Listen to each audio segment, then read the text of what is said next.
ব্যাসদেৱে ভাগৱতৰ মাহাত্ম্য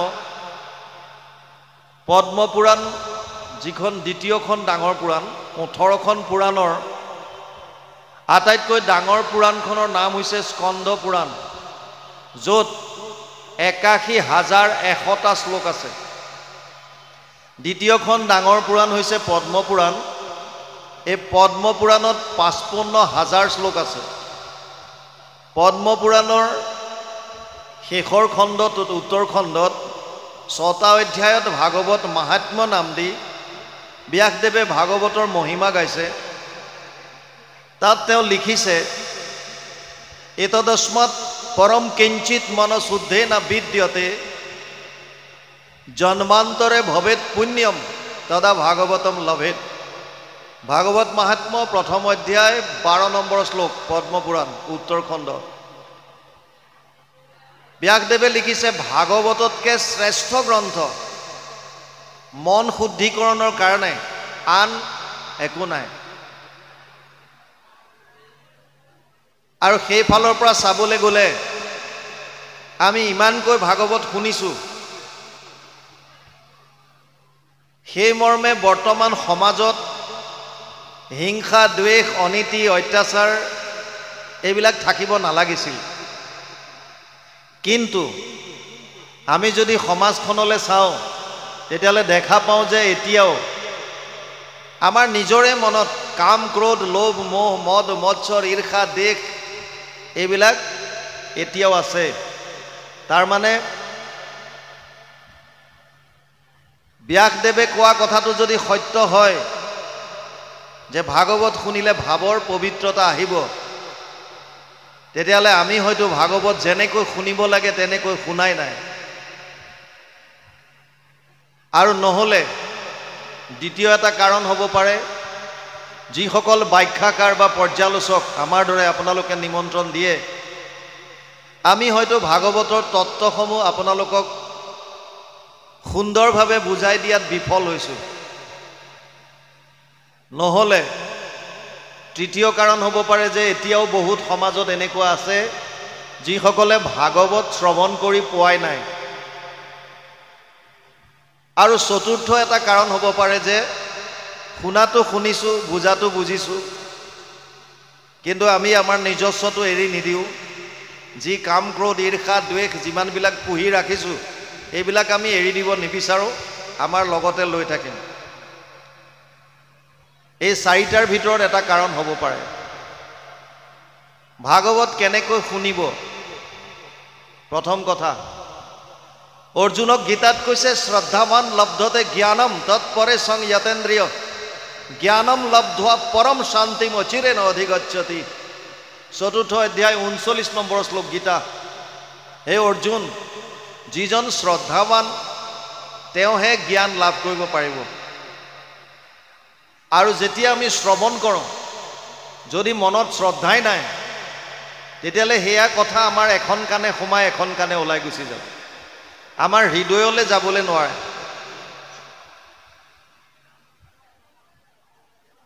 এজন ৰজাৰ 3টা মূৰ্তি বনাইছিল, একদম দেখিবলৈ একেই। আৰু এই 3টা মূৰ্তিৰ দাম কিমান হ'ব মূল্য নিৰ্ধাৰণ কৰিবৰ কাৰণে বিভিন্নজন সন্তক নিমন্ত্ৰণ দিলে। মূৰ্তিকেইটাৰ তেওঁলোকে একেটা মূৰ্তি, একে ৱেট সোণৰ, এটাইকেইটা সোণৰ, ধৰি লওক 1 কেজি সোণ লাগিছে। এটাৰ যদি মূৰ্তিৰ দাম যদি তেওঁলোকে 50 লাখ ৰাখিছে, এটাত 1 কোটি ৰাখিছে, এটাত 2 কোটি ৰাখিছে। মানুহবিলাক অচম্বিত হৈ গ'ল, এইটো কেনেকৈ সম্ভৱ? একেই মূৰ্তি, একে সোণ, দামটো ইমান পাৰ্থক্য কিয়? সেইটো নিৰ্ধাৰণ কৰিবৰ কাৰণে তেওঁলোকে সমাজত ক'লে যে যোনে ইয়াৰ মূল্যটো কিহৰ কাৰণে ইমান তাৰতম্য হৈছে, এইটো যোনে বুজাই দিব পাৰিব তেওঁক আকৌ অজস্ৰ ধন টকা পইচা দিব। এজন সন্ত আহিল, সোণৰ মূৰ্তিটোৰ লগত এডাল সোণৰ শলা এডাল ৰাখি থোৱা আছে। প্ৰথমটো মূৰ্তিৰ কাণেদি শলাডাল ভৰাই দিলে আৰু ইফালে ওলাই গুচি গ'ল। সেইটোৰ দাম একেবাৰে কম। তাৰ মানে সেয়া শ্ৰোতাক বুজাইছে যিবিলাক শ্ৰোতাই শুনাত শুনে, এইফালে সোমাই এইফালে ওলাই যায়, কাৰণ ইয়াত শ্ৰদ্ধা নাই।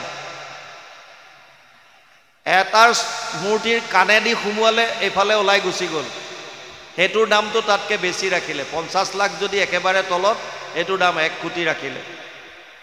আৰু তৃতীয়টো মূৰ্তিৰ কাণেদি যিডাল শলাত সোমোৱাইছে, এই শলাডাল ভিতৰলৈ গৈ আছে, তাৰ ওলাই অহাৰ কোনো ৰাস্তা নাই, জাষ্ট সোমোৱাই দিছে আৰু হৃদয়ৰ ফালে প্ৰৱেশ কৰিছে।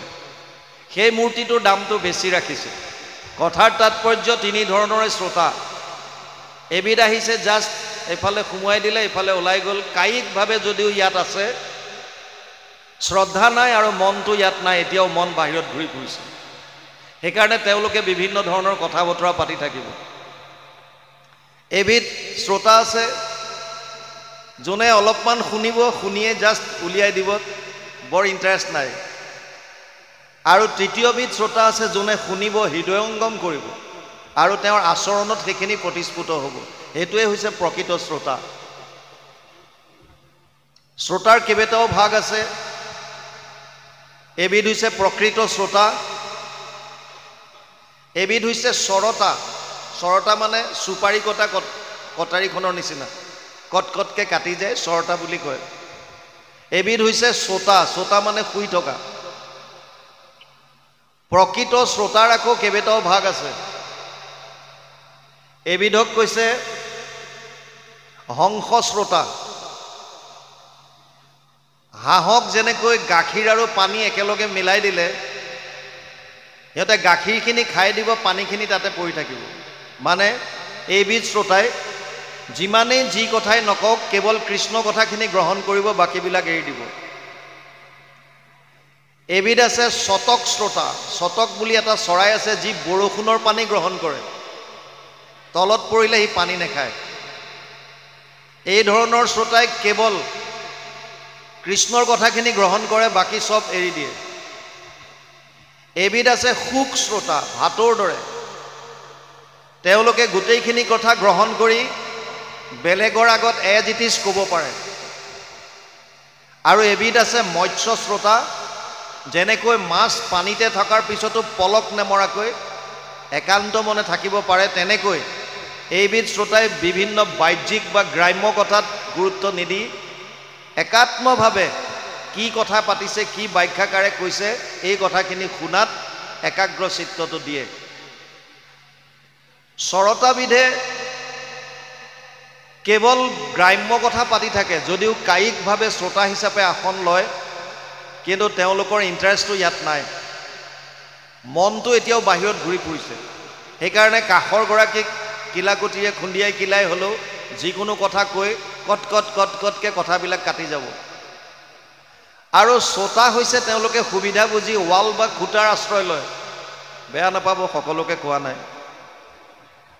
খুটা আৰু ৱাল আশ্ৰয় লয় তেওঁলোকে আহিয়ে, আৰু লাহেকৈ 3 ঘণ্টা 4 ঘণ্টা সময় চকুকেইটা মুদি যিমান ভাগৰ আছে সেই ভাগৰখিনি মাৰি দিয়ে। যেতিয়ালৈকে আপোনাৰ শাস্ত্ৰখনৰ প্ৰতি শ্ৰদ্ধা নাহিব, তেতিয়ালৈকে এই কথাখিনিয়ে আপোনালোকৰ হৃদয়ত ক্ৰিয়া কৰিব নোৱাৰে। শ্ৰদ্ধাৱান লব্ধতে জ্ঞানম তৎপৰে সংযতেন্দ্ৰিয় জ্ঞানম লব্ধা পৰম শান্তি মচিৰে নধিগচ্ছতি। শ্ৰদ্ধাৱানজনেহে জ্ঞান লাভ কৰিব পাৰিব, আৰু এই জ্ঞান পালে ভাগৱতৰ কথা এনেকুৱা, এই কথাখিনি আপুনি শ্ৰৱণ কৰিলে মনৰ শান্তি আহিব। যিটো বিচাৰি আপুনি হাবাথুৰি খাই বাহিৰত ফুৰিছে, এই শান্তি 3 ঘণ্টা সময় ইয়াত আপোনালোকে যদি একাত্মভাৱে শুনে, গেৰেণ্টি দিছে ব্যাসদেৱে। কিন্তু লগতে এইটোও কৈছে, জন্মান্তৰে ভৱেত পুণ্যম তদা ভাগৱতম লভেত। বহুত জন্মৰ পুণ্যৰ ফলতহে ভাগৱত শুনিবলৈ পাব। ভাগৱতৰ ইমান প্ৰচাৰ হৈছে, ইয়াৰ মাহাত্ম্য কি, মহিমাটো কি, কিয় ইমানকৈ ভাগৱত অনুষ্ঠান হৈছে? যিকোনো এজন ব্যক্তিৰ যেতিয়ালৈকে আমি মহিমা গম নাপাওঁ, তেওঁৰ কোৱালিটি কি আছে গম নাপাওঁ, তেতিয়ালৈকে মানুহজনৰ প্ৰতি আমাৰ শ্ৰদ্ধা নাহে। যেতিয়া আমি গম পাম যে মানুহজনৰ এটা বিশেষ কোৱালিটি আছে, তেতিয়া সেই মানুহজনৰ প্ৰতি আমাৰ শ্ৰদ্ধাত মূৰ দোঁ খাই যায়। তেনেকৈ যেতিয়ালৈকে এখন গ্ৰন্থৰ মাহাত্ম্যই গম নাপাওঁ, আচলতে আছে কি ভাগৱতত, ইমান সময় 3জন বাপে পাঠ কৰিলে, আপোনালোকে কোনোবা এজনে ক'ব পাৰিবনে যে কি পাঠ কৰিছে? হয়, পাৰিব? কোন স্কন্ধত আছে বাৰু?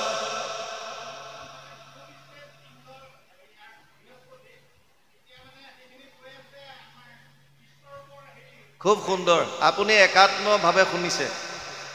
ষষ্ঠ স্কন্ধৰ কথা চলি আছে, বৃত্তাসুৰ বধৰ কথা চলি আছে। বৃত্তাসুৰ বধৰ আৰম্ভণিত কেনেকৈ বৃহস্পতিক ইন্দ্ৰ আদি দেৱতাসকলে অপমান কৰিছিল, তেওঁ কেনেকৈ দেৱসভা ত্যাগ কৰিবলগীয়া হ'ল, তাৰ পাছত অসুৰে কেনেকৈ তেওঁলোকক আক্ৰমণ কৰিলে, অসুৰৰ পৰা বাচিবৰ কাৰণে কেনেকৈ ব্ৰহ্মাৰ ওচৰত শৰণ ল'লে, ব্ৰহ্মাই কেনেকৈ তস্তা মুনিৰ পিতেক বিশ্বৰূপৰ ওচৰত তেওঁলোকক আশ্ৰিত হোৱাৰ উপদেশ দিলে, দেৱতাসকলে কেনেকৈ গৈ বিশ্বৰূপৰ ওচৰত বিশ্বৰূপক গুৰু হিচাপে গ্ৰহণ কৰিলে, আৰু বিশ্বৰূপে নাৰায়ণ কৱচ নামৰ এটা কৱচ তেওঁলোকক দি আছিল। ইমান সময় আমি যেতিয়াৰ পৰা আহিছোঁ ইয়ালৈ, নাৰায়ণ কৱচৰ কথা পাঠ কৰি আছিল। যি কি নহওক, ভাগৱতৰ মাহাত্ম্যটো অকণমান বুজি লওক। ভাগৱত এনেকুৱা এখন গ্ৰন্থ, ব্যাসদেৱে লিখিছে, যত্ৰ যত্ৰ ভাগৱতী বৰ্ত ভক্তি আদি কাম ব্ৰজেত কথা শব্দম সমকৰ্ণম তত্ৰিকম তৰুণয়েত। পদ্মপুৰাণ উত্তৰখণ্ড ভাগৱত মাহাত্ম্য 3য় অধ্যায় 9 নম্বৰ শ্লোক। য'ত য'ত ভাগৱতৰ কথা হয় তালৈ 3টা বস্তুৰ আগমন ঘটে বুলি কৈছে। প্ৰথম ভক্তি, দ্বিতীয় জ্ঞান, তৃতীয় বৈৰাগ্য। আপোনালোকে যদি একাত্মভাৱে শুনে, 3টা কথাৰ গেৰেণ্টি ব্যাসদেৱে দিছে। আপোনালোকৰ হৃদয়ত ভক্তি বস্তু তৰুণ হৈ যাব, জ্ঞান বৃদ্ধি হ'ব, আৰু লগতে সংসাৰৰ প্ৰতি কিছু হ'লেও বৈৰাগ্য ভাৱ আহিব। কিন্তু ইয়াৰ পৰা ওলাই যোৱাৰ পাছত কোনে কিমান সময়লৈকে আপোনালোকে ভক্তি বস্তু হৃদয়ত ধাৰণ কৰি ৰাখিব পাৰে, সেইটো আপোনালোকৰ সুকীয়া সুকীয়া কথা। কথা ভাগৱতস্যাপি নিত্যম ভৱতি যৎ গৃহে তৎ গৃহম তীৰ্থৰূপম হি বাসতম পাপনাশনম। পদ্মপুৰাণ উত্তৰখণ্ড ভাগৱত মাহাত্ম্য 3য় অধ্যায় 29 নম্বৰ শ্লোক। ভাগৱতৰ কথা, কথা ভাগৱতস্যাপি নিত্যম ভৱতি যৎ গৃহে, যিখন ঘৰত সদায় হয়। অনুষ্ঠানত এদিন বা দুদিনীয়া কাৰ্যসূচী হ'ব, হয়তো আপোনালোকে 3 ঘণ্টা শুনিলে, 6 ঘণ্টা শুনিলে, কিন্তু 365 দিনত কেৱল 6 ঘণ্টা শুনিলে জানো কাম হ'ব? সদায় যদি আপোনালোকে ভাগৱতৰ লগত সম্পৰ্ক ৰাখে, পুৱা গধূলি যদি যিমানকণ সময় পাৰে, অকণমান হ'লেও, একাধ্যায় হ'লেও, আধা হ'লেও, সদায় যদি পাঠ কৰাৰ অভ্যাস গঢ়ে, কীৰ্তন হওক, ভাগৱত হওক, ঘোষা হওক, যদি আমি সদায় পাঠ কৰোঁ, ভাগৱত যদি শ্ৰৱণ কীৰ্তন কৰোঁ, ব্যাসদেৱে লিখিছে আপোনালোকৰ ঘৰখন তীৰ্থলৈ ৰূপান্তৰিত হ'ব। এতিয়া প্ৰশ্ন হ'ল, তীৰ্থ কাক কয়? তীৰ্থলৈ ৰূপান্তৰিত হ'লে আমাৰ লাভ কি হ'ব? তীৰ্থ য'ত প্ৰভু ভগৱন্তই অৱতাৰ লৈছিল বা বিভিন্ন লীলা কৰিছিল, বা যিটো স্থানত মহাপুৰুষসকলে অৱতাৰ লয় বা বিভিন্ন লীলা কৰে, এই স্থানসমূহক জেনেৰেলি তীৰ্থস্থান বুলি কোৱা হয়। এই তীৰ্থক্ষেত্ৰত আগতে সন্ত মহন্তসকলে ভগৱানৰ চৰিত্ৰসমূহ শ্ৰৱণ কীৰ্তন কৰাইছিল, তাত তেওঁলোকে চৰ্চা কৰিছিল, আৰু আমাৰ ভকতসকল তালৈ গৈ শ্ৰৱণ কৰাৰ সুবিধা পাইছিল। গুৰুজনা অৱতাৰ লোৱাৰ পাছত সংস্কৃতৰ কঠিন কঠিন গ্ৰন্থবিলাক আমি বুজিব পৰাকৈ সুন্দৰভাৱে অনুবাদ কৰি দিলে। এতিয়া আমি শাস্ত্ৰ শুনিবৰ কাৰণে তীৰ্থক্ষেত্ৰলৈ যোৱাৰ কোনো প্ৰয়োজন নাই। নিজৰ ঘৰতে আপোনালোকে শাস্ত্ৰ অধ্যয়ন কৰিব পাৰে আৰু নিজৰ ঘৰখনকে তীৰ্থক্ষেত্ৰলৈ ৰূপান্তৰ কৰিব পাৰে। লাভ কি হ'ব তেতিয়া? যদি আপোনাৰ ঘৰখন তীৰ্থলৈ ৰূপান্তৰিত হয় তেতিয়াহ'লে আপোনালোকৰ গৃহত যদি জানি বা অজানিতে কিবা যদি পাপ আছিল এই সমস্ত পাপৰ পৰা পৰিত্ৰাণ পাব পাৰিব। ব্যাসদেৱে আজিৰ পৰা ৫,৫০০ বছৰ আগতে এটা কথা অনুমান কৰিছিল যে কলি যুগৰ মানুহে প্ৰতিটো বস্তুত তুলনা কৰি চাব, কম্পেয়াৰ কৰি চাব কোনটো পন্থত গ'লে মোৰ লাভ বেছি। যেনেকৈ পলিটিচিয়ানবিলাক ৰাতিপুৱালৈকে এটা পাৰ্টিত থাকে, আকৌ দেখিব আবেলি বেলেগ এটা পাৰ্টিত জইন কৰিছে সাংগু পাংগু লৈ, মানে সিটো পাৰ্টিত লাভ বেছি আহিল। সেইকাৰণে ব্যাসদেৱে লিখিছিল অশ্বমেধ সহস্ৰাণী বাজপেয় শতানি চ শুকশাস্ত্ৰ কথায় চ কলৌ নৰহন্তি সৰসীম। যদি কলি যুগত কোনোবাই ১,০০০ অশ্বমেধ যজ্ঞ আৰু ১০০টা বাজপেয় যজ্ঞ কৰিব পাৰে, ১,০০০ অশ্বমেধ যজ্ঞ আৰু ১০০টা বাজপেয় যজ্ঞ কৰি যিটো ফল তেওঁলোকে পাব, ভাগৱত শ্ৰৱণ কীৰ্তনৰ যিটো ফল হ'ব, এই ফলৰ ১৬ ভাগৰ এভাগ বুলি কৈছে। মানে কলি যুগত কোনোবাই যদি ১,০০০টা অশ্বমেধ যজ্ঞ আৰু ১০০টা বাজপেয় যজ্ঞ কৰে, তেওঁলোকে যিটো ফল পাব আপোনালোকে অনুষ্ঠিত কৰাৰ দৰে ভাগৱতৰ অনুষ্ঠানৰ পৰা তাৰ ১৬ গুণ বেছি হ'ব। পদ্মপুৰাণ উত্তৰখণ্ড ভাগৱত মহাত্ম্য ৩য় অধ্যায় ৩০ নম্বৰ শ্লোক। ভাগৱতৰ প্ৰতিটো শব্দত প্ৰভু ভগৱন্ত বিৰাজমান হৈ আছে। তেনেয়ম বাংময় মূৰ্তি প্ৰত্যক্ষ বৰ্ততে হৰি সেৱাত শ্ৰৱণাত পথত দৰ্শনাত পাপনাশিনী। ভাগৱত প্ৰভু ভগৱন্তৰ বাংময় মূৰ্তি বুলি কয়। ইয়াত বাণী হিচাপে বিৰাজমান হৈ আছে প্ৰতিটো শব্দত। এই ভাগৱত যদি কোনোবাই সেৱা কৰিছে, সেৱাৰ দ্বাৰা, শ্ৰৱণ যদি কৰে শ্ৰৱণৰ দ্বাৰা, পাঠ যদি কৰে পাঠৰ দ্বাৰা, আৰু নহ'লে কোনোবাই যদি দৰ্শন মাত্ৰ কৰিছে, দৰ্শনৰ দ্বাৰাও আপোনালোকৰ সমস্ত পাপ নাশ হ'ব পাৰে।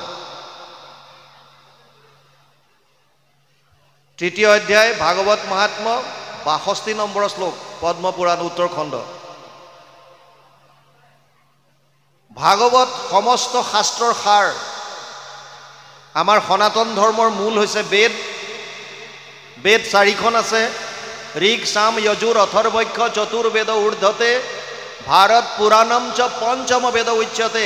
১,৪,২০ প্ৰথম স্কন্ধ ৪ৰ্থ অধ্যায় ২০ নম্বৰ শ্লোক ভাগৱত। ঋকবেদ, সামবেদ, যজুৰ্বেদ আৰু অথৰ্ববেদ ৪খন বেদ। যদিও ৪খন বেদ বুলি কোৱা হয়, মহাভাৰত আৰু ভাগৱতক পঞ্চম বেদ বুলি কোৱা হৈছে। বেদৰ ৪টা ভাগ আছে। এটাক সংহিতা বুলি কয়, য'ত মন্ত্ৰবিলাক আছে, যিমানবিলাক যাগ যজ্ঞত মন্ত্ৰ লাগে এই মন্ত্ৰবিলাক আছে সংহিতাত।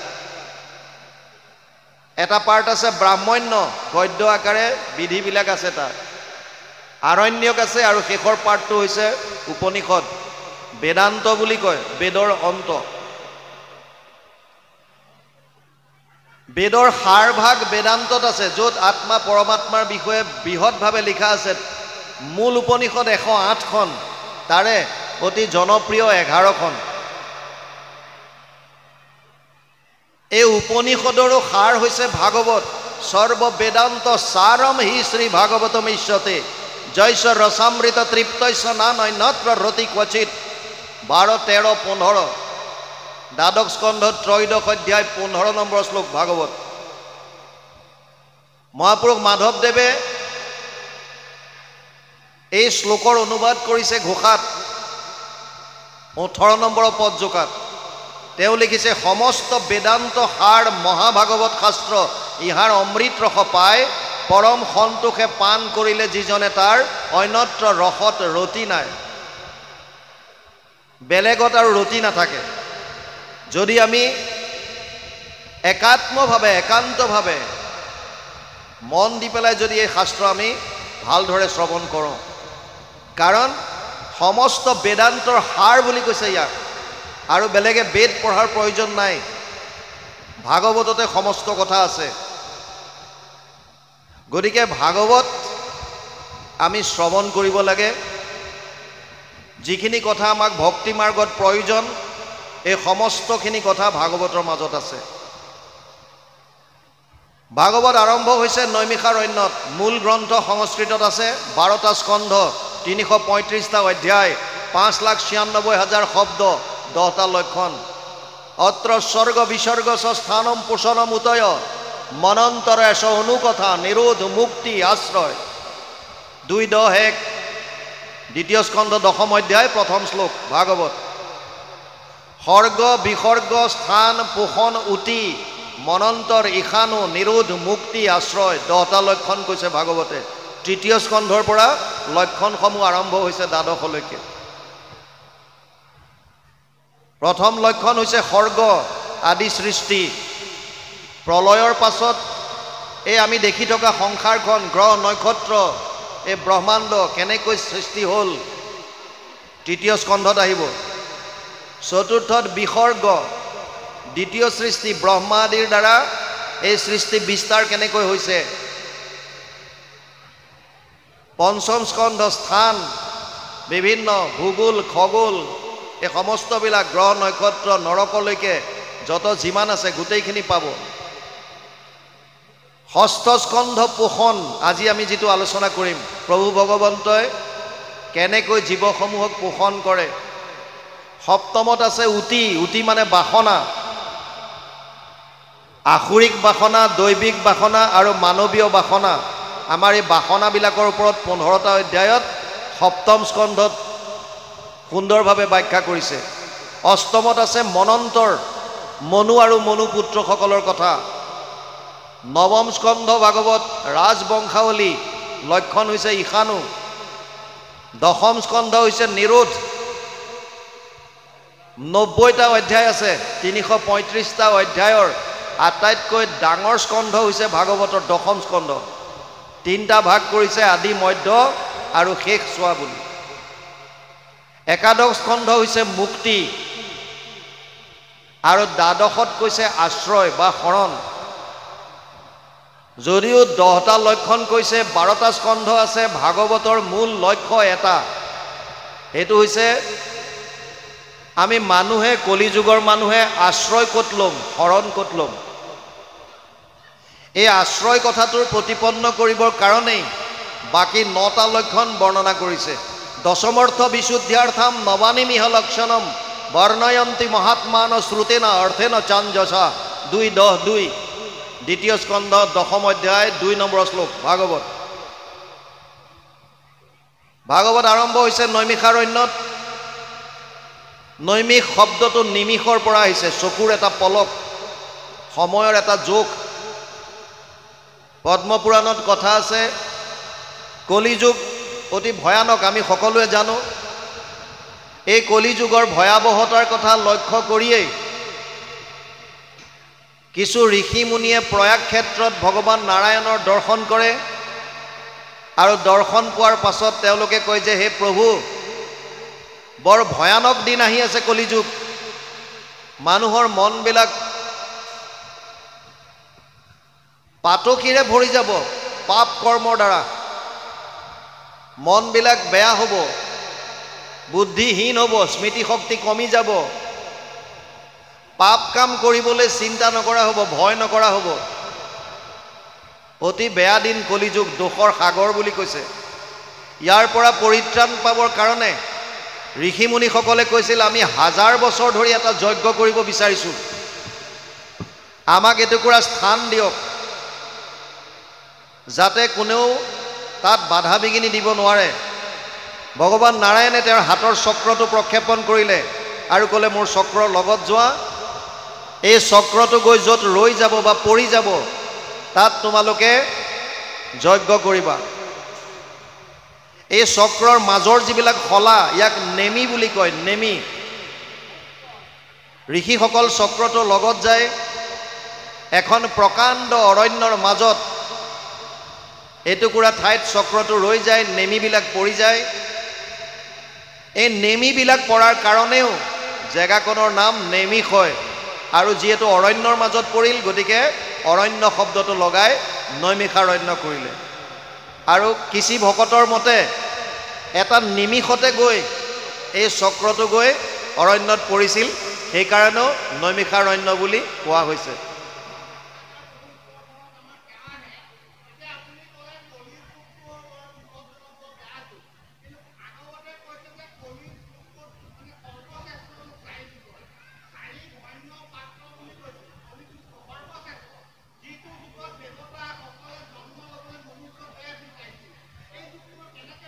কিহৰ কাৰণে কৈছে কথাটো বুজি লওক। কলি যুগক আপুনি খুব সুন্দৰ প্ৰশ্ন কৰিছে। যেতিয়া আপোনাৰ উত্তৰ আহি আছো, আপুনি নিজে গম পাব। 28,000 ঋষি মুনিয়ে 1000 বছৰ ধৰি যজ্ঞ কৰিলে কিহৰ কাৰণে? যে কলি যুগৰ মানুহে যিহেতু দোষৰ সাগৰ কলি বুলি কৈছে, ইয়াৰ পৰা কেনেকৈ মানুহখিনিয়ে পৰম আনন্দ লাভ কৰিব পাৰে, মনুষ্যৰ জীৱন কেনেকৈ সফল কৰিব পাৰে, তাৰ কাৰণে তেওঁলোকে 1000 বছৰ যজ্ঞ কৰিলে। কিন্তু যজ্ঞৰ পৰা একো ফল নাপালে।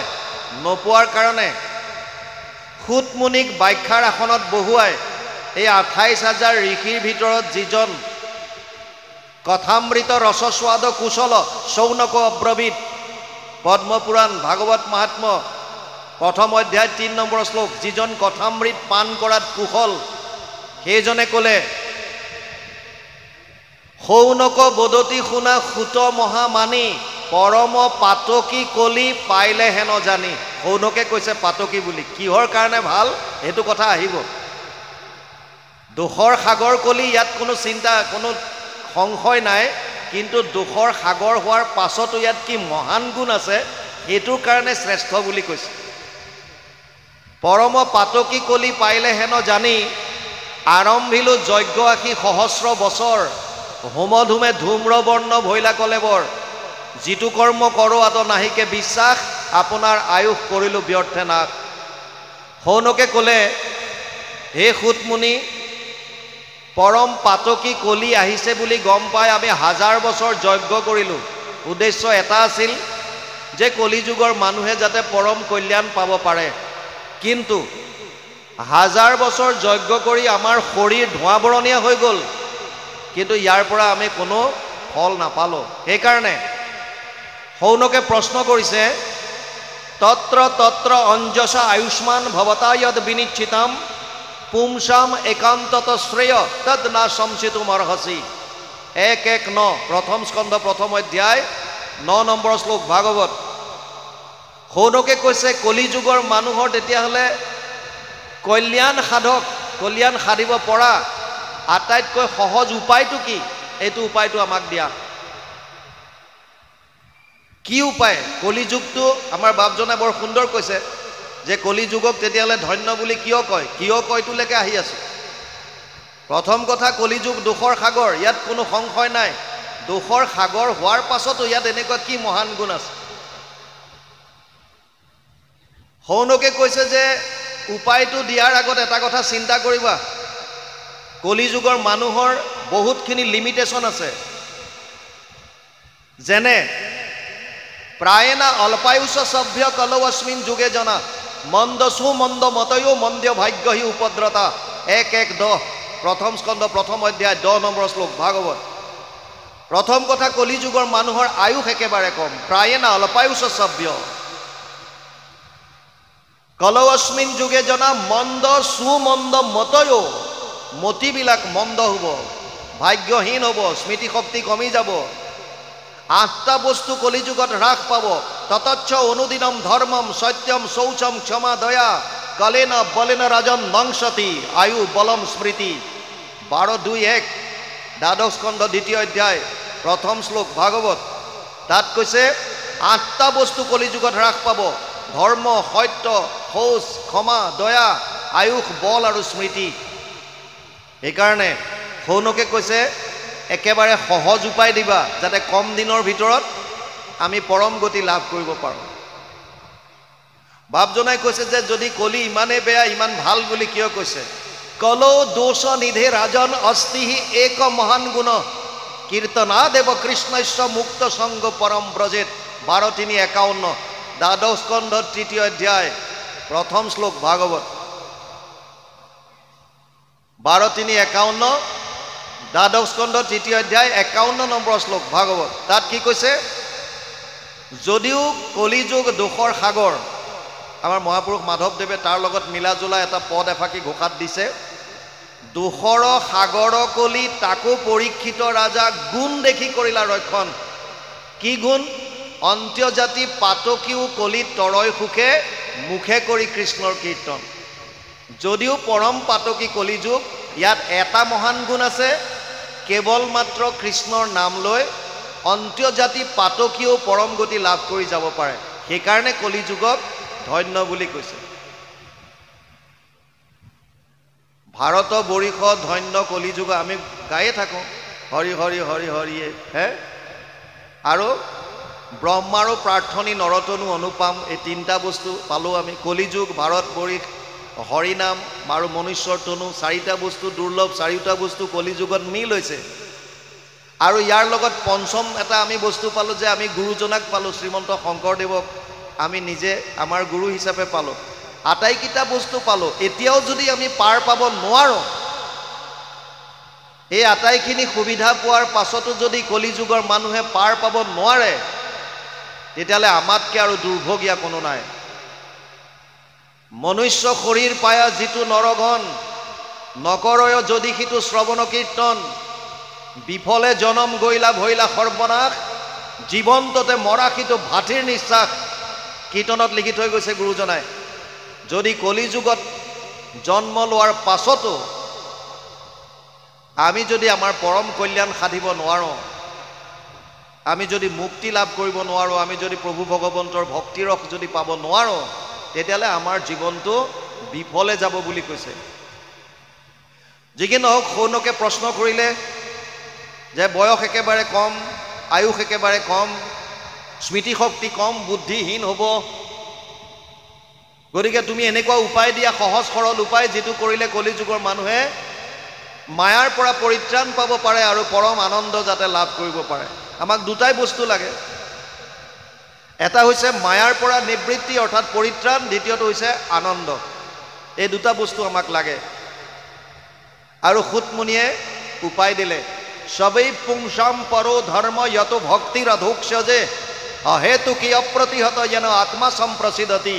1-2-6 প্ৰথম স্কন্ধ 2 অধ্যায় 6 নম্বৰ শ্লোক ভাগৱত। কলিযুগৰ মানুহে পৰম কল্যাণ যদি পাব বিচাৰিছে, আনন্দ যদি আপোনালোকে বিচাৰিছে, এটাই উপায় দিছে, সেইটো হৈছে কৃষ্ণত ভক্তি। প্ৰথম স্কন্ধ 2 অধ্যায় 6 নম্বৰ শ্লোক ভাগৱত। এটাই উপায় আছে, তাৰ বাহিৰে বেলেগ নাই কলিযুগত। কৃষ্ণত একান্ত ভক্তি কেনেকৈ কৰিব? দুটা চৰ্ত দিছে, অহেতুকি অপ্ৰতিহত। প্ৰথম কৈছে কোনো হেতু থাকিব নোৱাৰিব, নিষ্কামভাৱে। আমি কৃষ্ণত ভক্তি কৰোঁ, কিন্তু আমাৰ কামনা থাকে। ভগৱানে অৰ্জুনকো কৈছে, 4 ধৰণৰ ভকত মোৰ ওচৰলৈ আহে, চতুৰ্বিধা ভজন্তে মাম জনা সুকৃতিনো অৰ্জুন, আৰ্ত জিজ্ঞাসু অৰ্থাৰ্থী জ্ঞানী চ ভৰতৰ সব। 7ম অধ্যায় 16 নম্বৰ শ্লোক গীতা। এই অৰ্জুন, মোৰ ওচৰলৈ 4 ধৰণৰ ভকত আহে। এবিধ হৈছে আৰ্ত, মানে বিপদত পৰি ঈশ্বৰৰ নাম লয়। যেতিয়াই বিপদ আহিব তেতিয়াই কৃষ্ণ কৃষ্ণ, বিপদ গ'ল কৃষ্ণক পাহৰিলে। এইবিলাক হৈছে আৰ্ত, গজেন্দ্ৰৰ দৰে। এবিধ হৈছে জিজ্ঞাসু, যাৰ জানিবলৈ মন, মই কোন, এই শৰীৰ পোৱাৰ আগত মই কি আছিলোঁ, মই কি কৰা উচিত, মই ক'লে যাম, এই শৰীৰটো ত্যাগ কৰাৰ পাছত, মোৰ মৃত্যু হোৱাৰ পাছত মই একদম নিশ্চিন্ন হৈ যাম, নে মোৰ এক্সিষ্টেঞ্চ থাকিব, মই কোন, এই জানিব বিচৰাটো জিজ্ঞাসু ভাৱ লৈ আহে।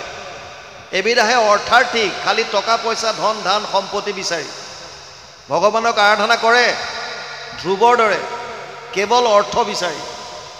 আৰু এবিধ হৈছে জ্ঞানী, যিসকলে জানিলে, ভকতৰ মুখৰ পৰা গম পালে, কলিযুগৰ মানুহৰ যদি কিবা মূল কৰ্তব্য আছে, কৃষ্ণত একান্ত শৰণ আৰু ভকতৰ সংগত তেওঁৰ লীলাসমূহ শ্ৰৱণ কীৰ্তন, এইকেইটা কৰ্মৰ দ্বাৰাইহে আমি পৰম গতি লাভ কৰিব পাৰিম, তাৰ বাহিৰে বেলেগ উপায় নাই।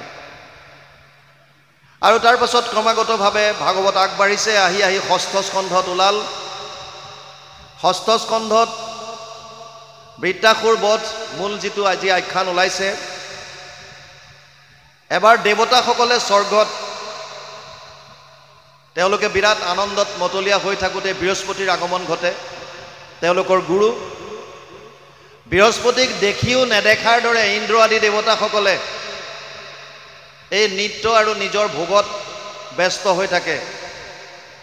গুৰুজনাই অপমান কৰা দেখি নিজৰ শিষ্যসকলে বৰ আঘাত পায় আৰু অন্তৰ্ধান হৈ যায়, তাৰ পৰা গুচি যায়। অলপ পাছত ইন্দ্ৰ আদি দেৱতাৰ মনলৈ ভাৱ আহে, আমি বৰ ভুল কৰিলোঁ, গুৰুৱে আমাক মাত নিদিয়াকৈ গুচি গ'ল, আৰু যদি গুৰু নাথাকে তেতিয়াহ'লে অসুৰে আমাৰ স্বৰ্গ কাঢ়ি ল'ব। লগে লগে বৃহস্পতি ঘৰলৈ গ'ল। বৃহস্পতি নিজৰ গৃহতো নাই, উপায়ন্তৰ হৈ গ'ল। ইফালে শুক্ৰাচাৰ্যৰ শিষ্য দেৱতা অসুৰসকলে গম পালে যে গুৰুবিহীন স্বৰ্গ, গতিকে আক্ৰমণ কৰিলে। উপায়ন্তৰ হৈ দেৱতাসকল ব্ৰহ্মাৰ ওচৰলৈ গ'ল আৰু ব্ৰহ্মাৰ ওচৰত শৰণাগতি হৈ পেলাই ক'লে, হে ব্ৰহ্মাদেৱ, আমাৰ দ্বাৰা ভুল হৈ গ'ল, আমাক এতিয়া কৃপা কৰক, নহ'লে অসুৰৰ হাতত আমাৰ অৱস্থা নাইকিয়া হৈছে।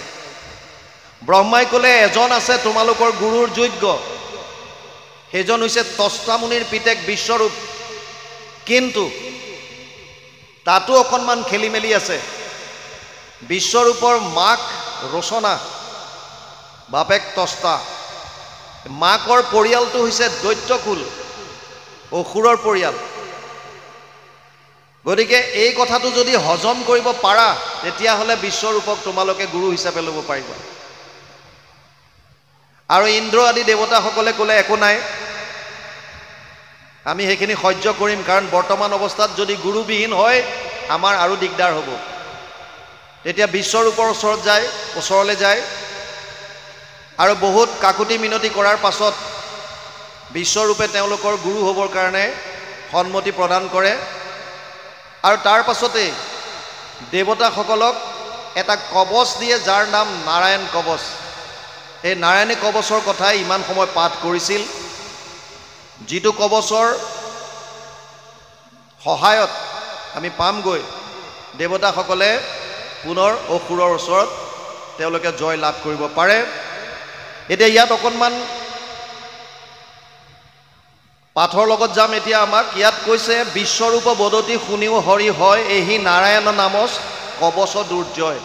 যিটো কবচ ইয়াত দিলে, কোনটো ৰূপত কি ধৰণে আমাৰ ৰক্ষা কৰে, এই গোটেইখিনি কথা ইয়াত আহিছে। তাৰপিছত কৈছে, কহিলো তোমাত তাক ধৰিও হৰিষে, যিনিবা দৈত্যক অপ্ৰয়াসে অৱশেষে, এহি কবচক যিটো ধৰে শুদ্ধভাৱে, একান্ত ভকতি কৰি মাধৱক পাৱে।